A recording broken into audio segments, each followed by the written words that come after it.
A lot of phones came out this year. Some great, some unrealistic, and some really down to earth. And it's the end of the year, so let's get back down to earth. It's my decision. I always wanted to try and imagine what it's like to be like last time when I first started out as a tech reviewer, just reviewing entry-level phones. And there's no better way than to introduce something which I think is probably an entry-level king at the moment, which is just for 500 ringgit. So this is the Redmi 13C in navy blue.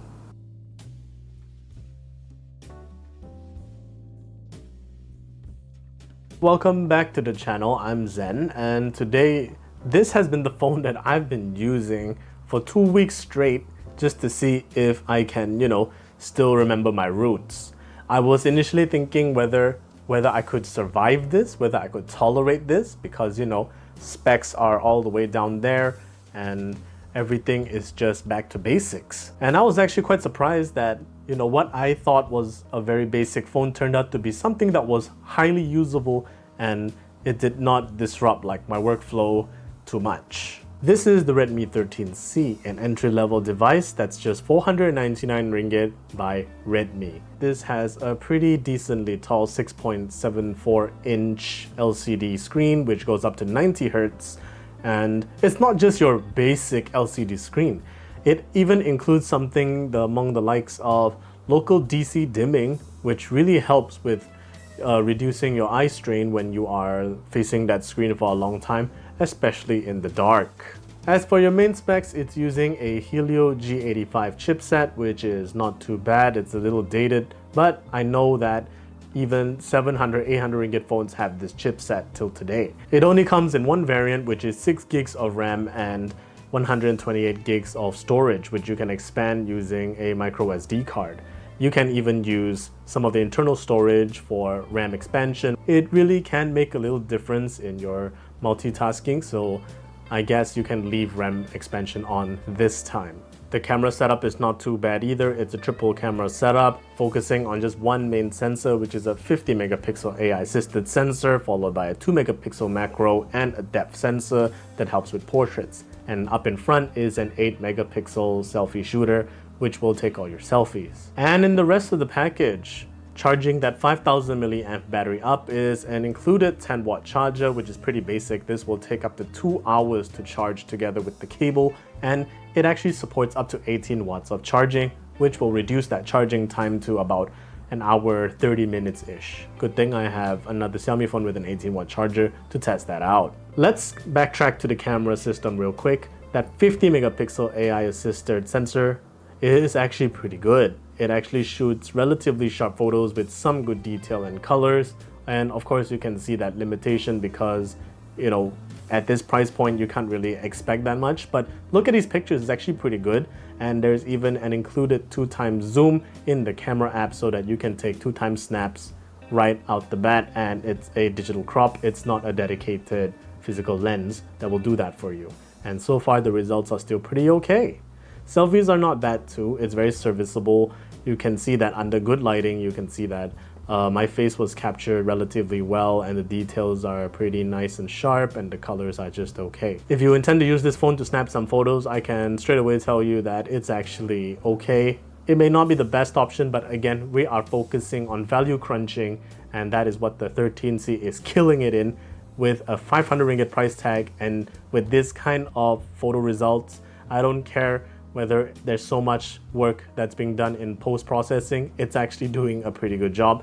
Video is also not bad too. You can see a full HD sample video right here. You can see that the detail is not that crazy high. Maybe I'm so used to 4K already, but maybe it's because of the bit rate could be a little bit on the low side. It's okay for some stories and reels and sending a WhatsApp video to your friends.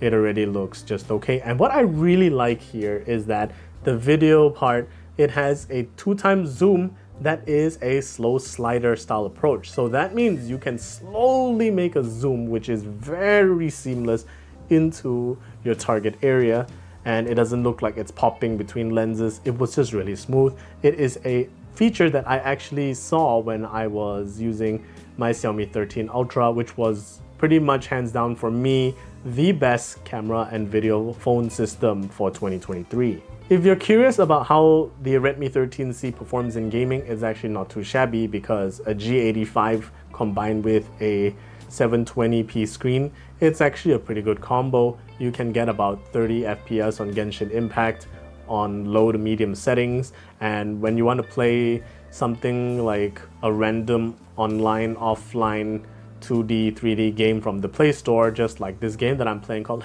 #Drive, it went all the way up to 60 Hz because of that supported refresh rate. But by default, it's already running at up to 90 Hz on this screen, and you can choose between 60 to 90 Hz in the settings. So the smoothness is actually good enough for me because it strikes a good balance between smoothness and being power efficient as compared to something like just a 120 Hz screen, which this phone clearly does not need. Speaking of power efficient, this 5000 milliamp battery pack inside this phone will last you about 6 to 7 hours of screen on time typical, which is very acceptable. And I would say a little bit on the high side, which is a good thing because this can pretty much last a very full working day without just breaking a sweat. I managed to get home starting from the morning with about 30 to 45% left in the tank, depending on what I was doing and what kind of intensity I was picking in terms of my app usage. So if you're a relatively light app user and you're just there to reply messages, scroll Facebook for a little while, yeah, you can definitely go home with about 40%. But if you're playing games in between, those offline games that I was talking about like #Drive, I went home with 29, 30%, which is not too shabby. And I relatively just leave this on to charge overnight at that slow ticking 10 watts, which will be just 2 hours. I also would like to mention that this is a very nice redesign of the box. It's no longer that very boring, just, you know, that phone just sticking at the back there on the cover. I like this color scheme and I really like how attention grabbing the box is right now. Good job, Redmi team. So at the end of the day, who do I recommend this phone for? It doesn't really matter because the general public can find this phone to be very serviceable for their needs. Whether you're looking for a spare phone to do your secondary line of tasks, or you just want to have a phone that streams music to your cafe, restaurant, or even your home, this is a pretty good option. But let's say you're going overseas for traveling and you just don't want to bring your expensive phone because you're afraid of it getting stolen. This is a pretty good option too. The camera, like I said, it's serviceable. That 50 megapixel AI sensor does a pretty good job at its price point. And I'm overall quite impressed with a phone like this. It has a lot to offer. The performance is okay because that screen resolution is not that high, and that G85 processor is a tried and tested reliable chipset, and combined with 6 gigs of RAM, 128 gigs of storage with the option to expand memory, it's a pretty good combo. And yes, 3.5mm jack for you headphone users out there, so that's still a plus. And yeah, $499 for a whole lot of phone. Thank you guys for watching. I'm Zen the Geek, and I'll see you guys in the next video.